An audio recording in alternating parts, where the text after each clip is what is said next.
Pemirsa, seorang prajurit TNI Prada Hairul Muhammad Nail di Goa, Sulawesi Selatan ini tewas diduga dianiaya seniornya, pemirsa. Adanya kejanggalan tewasnya korban membuat keluarga korban meminta jenazah korban dilakukan otopsi di Rumah Sakit Bayangkara Polda, Sulawesi Selatan.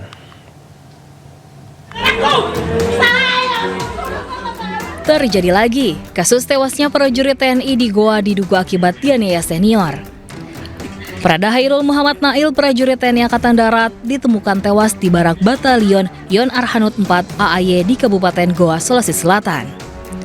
Tragedi kematian Prada Hairul Muhammad Nail menambah catatan kematian prajurit TNI khusus di lingkup Angkatan Darat.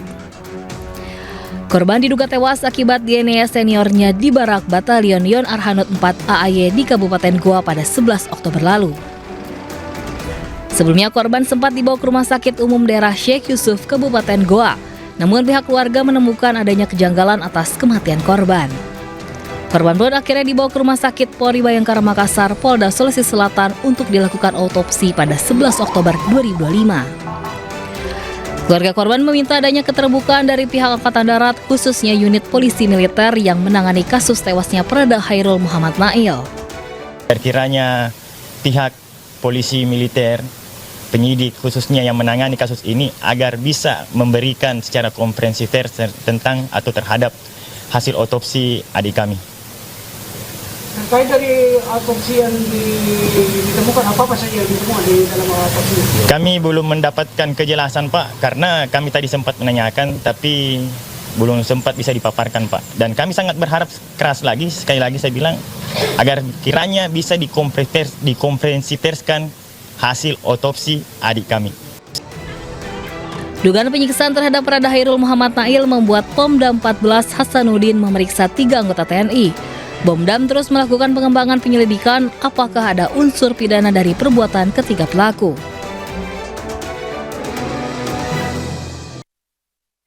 Di tengah persidangan kasus pengeroyokan yang menewaskan Prada Luki Namo, sang ayah dilaporkan atas kasus pelanggaran etik. Pelda Christian Namo dilaporkan ke Denpom Kupang atas dugaan hidup bersama tanpa ikatan pernikahan sah dengan seorang wanita.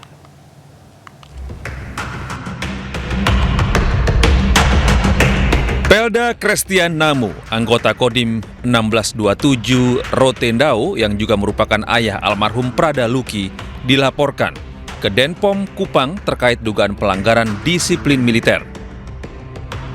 Dari laporan yang diterima Komando Resort Militer 161 Wirasakti, Pelda Christian diduga telah hidup bersama seorang wanita tanpa ikatan pernikahan sejak tahun 2018 hingga memiliki 2 orang anak.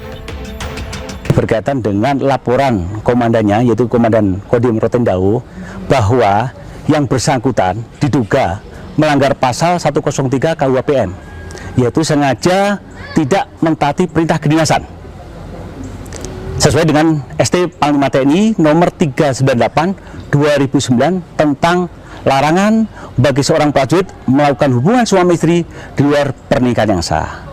Berkaitan dengan itu, diduga untuk Pelda Christian ini mempunyai hubungan dengan wanita di luar pernikahan secara dinas dan agama mulai tahun 2018 sampai memiliki 2 orang anak. Atas laporan tersebut, saat ini seluruh proses penyelidikan ditangani oleh Denpom Kupang. Dan Rem Wira Sakti Kupang juga menegaskan pelanggaran disiplin seperti ini bisa berimplikasi pada sanksi berat, termasuk pemberhentian tidak dengan hormat. Dari Kupang, Nusa Tenggara Timur, Eman Suni, iNews melaporkan. Sebelumnya, saksi dalam sidang lanjutan kematian Prada Luki Namo yang digelar di Pengadilan Militer Kupang, Nusa Tenggara Timur mengungkap berbagai penganiayaan yang dilakukan sejumlah terdakwa terhadap korban. Saksi menyebut korban dianiaya dan disiksa dengan keji oleh sejumlah seniornya yang terpengaruh minuman keras.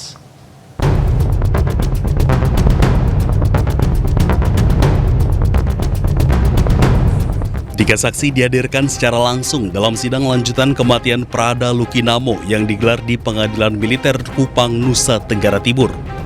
Ketiganya bersaksi untuk 4 terdakwa, yakni Pratu Ahmad Adha, Pratu Emiliano D. Araujo, Pratu Pertus Nong Brian Semi, dan Pratu Aprianto Rede Raja. Dalam keterangan salah satu saksi menyebutkan mendiang Prada Luki dan Prada Richard sempat dikurung di rumah jaga dan dianiaya. Dalam penganiayaan itu, keempat terdakwa dalam kondisi pengaruh alkohol. Selain memukul, para terdakwa juga meminta saksi untuk mengambil cabai dan menghaluskannya, lalu dioleskan pada luka kedua korban. Cabai sama garam. Saya tahu di Tupperware di sini. Ambil ke dapur. Siap. Karena setahu saksi cabai itu hanya di dapur. Siap. Oke. Berapa menit ambilnya? Sekitaran 2 atau 3 menit. Terus kembali lagi. Siap. Bawa ini Tupperware. Siap, Tupperware. Setelah itu ada izin cabai sama ini sudah ada. Siap. Apa kata terdakwa lagi? Yang 4 perintahkan ulek. Jadi digiling, diulek sama pakai. Digilingnya di mana?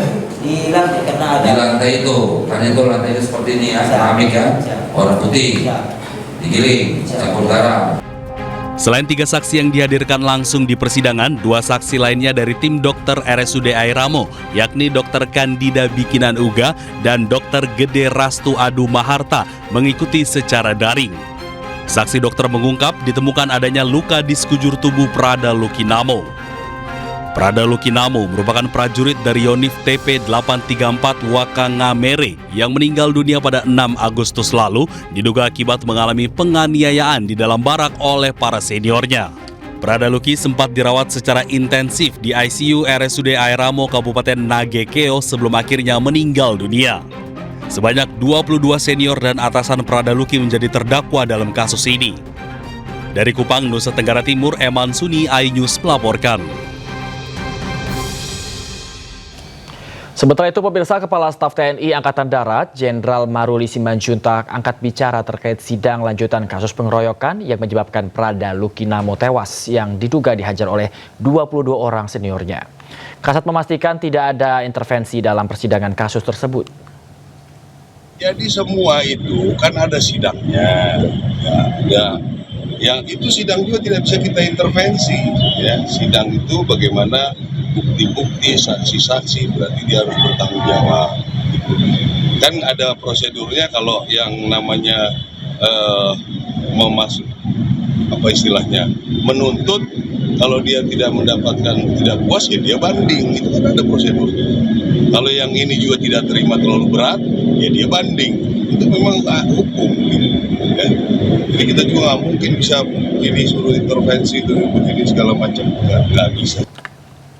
Pemirsa, sidang perdana peninjauan kembali kasus dugaan korupsi PT Asabri yang diajukan mantan Dirut Adam Damiri digelar di Pengadilan Negeri Jakarta Pusat.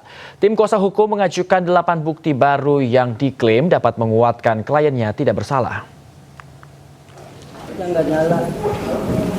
Dalam sidang PK, tim kuasa hukum menyerahkan 8 novum atau bukti baru di pengadilan. Novum pertama hingga kelima berupa laporan keuangan PT Asabri tahun 2011 hingga 2015 yang menunjukkan hasil audit wajar tanpa pengecualian. Sedangkan novum lainnya berupa mutasi rekening yang diklaim berisi uang hasil investasi pribadi Adam Damiri dan keluarga. Tim kuasa hukum meyakini 8 novum tersebut bisa membuktikan kliennya tidak terlibat korupsi dana Asabri. Sebelumnya Adam Damiri divonis 20 tahun penjara dan diwajibkan membayar uang pengganti 17,9 miliar rupiah dalam kasus korupsi pengelolaan dana PT Asabri. Bahwasanya laporan keuangan ini wajar tanpa pengecualian. Ya. Kemudian laporan keuangan ini juga menyatakan ada keuntungan dari proses berperusahaan yang dilaksanakan oleh Pak Adam Damiri pada waktu itu dari sejak tahun 2011 sampai 2015. Kemudian novum berikutnya berupa PK. Novum ke-6 berupa mutasi rekening